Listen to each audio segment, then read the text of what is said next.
Donnie and Dolly. The team is supported by ableauctions.ca. Closing your business? We can help.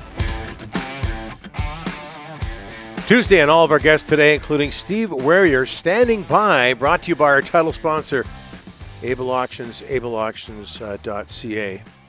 Steve's going to join us in a moment here, but Rick, just before we get to Steve, he's written an article on Tom Willander. What's the latest there? Tom has gone back home. He got cut by the Swedish national team yesterday, Donnie. He's gone back home, and he's going to start his off-season workouts. He should be in Abbotsford with the Canucks. It's just ridiculous. It's just ridiculous. This kid is back in Sweden working out by himself now. He should be in Abbotsford with the Canucks. It's really tragic that he's not with Abbotsford. I don't expect a decision on his future for a while now, and I don't expect him to go back to college. He's got to turn pro. We mentioned this in the first segment. Steve Werier, PuckPedia writer, among other jobs, has written an article on the Canucks' difficult negotiations with 2023 first-rounder Tom Willander. Steve joins us now. Steve, thanks for doing this, sir. How are you? I'm good, guys. Great to be with you. Thanks for having me on. No problem. How common is this, that an NHL team would be at odds with I go back to Eric Lindros and Mario Lemieux and maybe RJ Umberger here, but how common is this that an NHL team would be at odds with a high draft pick?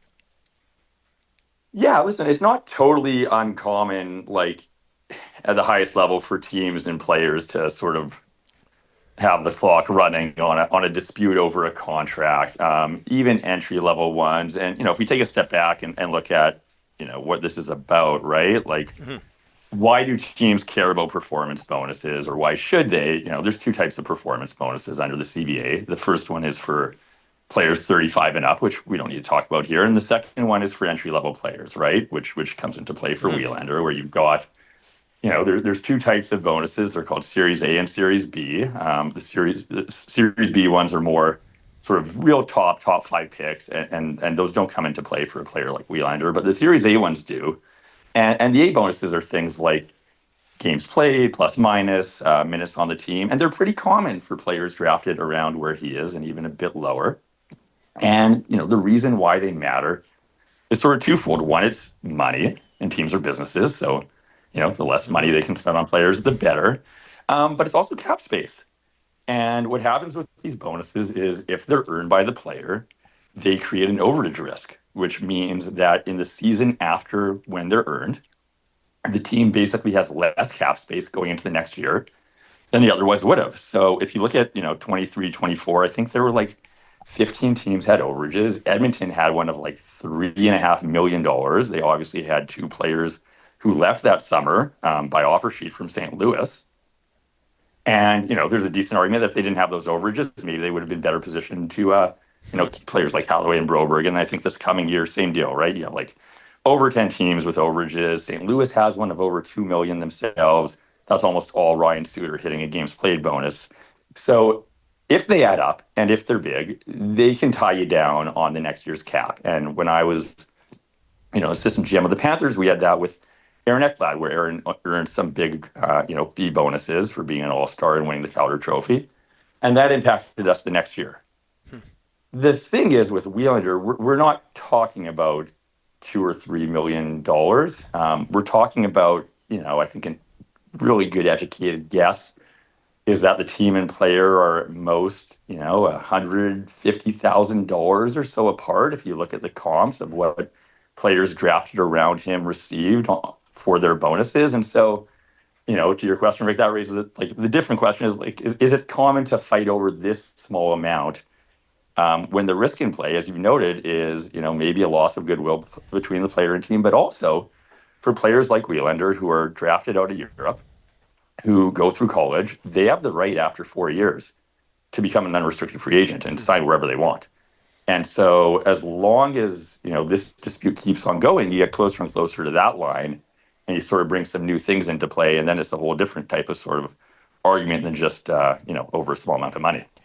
Hey, Steve, you've been watching the Canucks. You've handled many trade deadlines as an executive in the NHL. Were you surprised they did not move Besser and Suter at the deadline? And now, just like last year, guess what? 2 UFAs walk for nothing.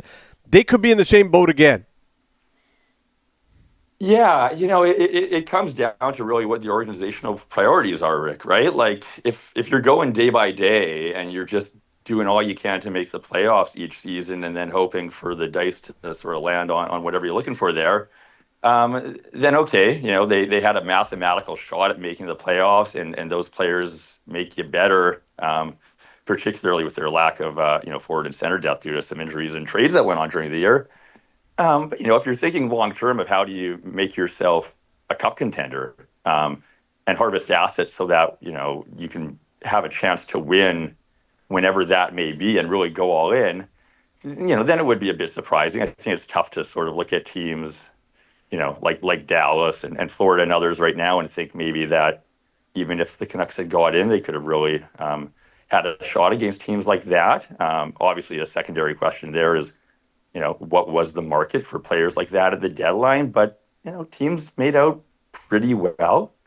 And, I would think you could have got at least some decent, portfolios of second, third round picks, which you add up and you package with some other assets, and you can really start to make your team better. And, I think probably a good argument to be made. They should have maybe stockpiled those assets now and punted on this season and look forward to contending down the line.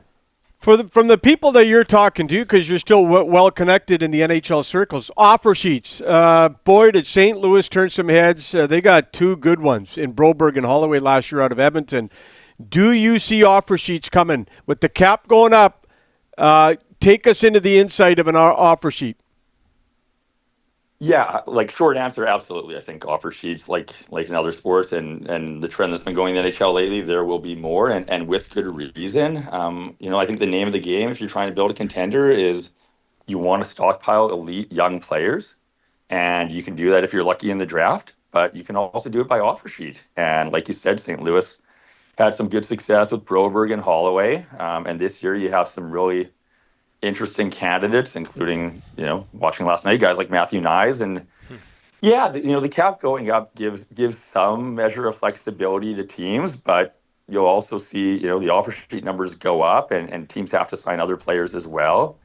So you're definitely going to see it, I think, for teams that might be a little cap crunched, like Edmonton was when St. Louis pounced. And then you'll also probably see some aspirational ones for players like Nyes, and you might even, I don't know, see some surprising ones like we did with Cook and Yemi. But yeah, I think they're here to stay. I think they're a fantastic tool. They're one, it's something we talked a lot about in Florida and toyed with, and really spent a lot of time looking at offer sheeting some top young players at that time. And I really don't see, the argument against it. It's just, it's that hard to acquire sort of generational young players and keep them. And it's an excellent tool to do it.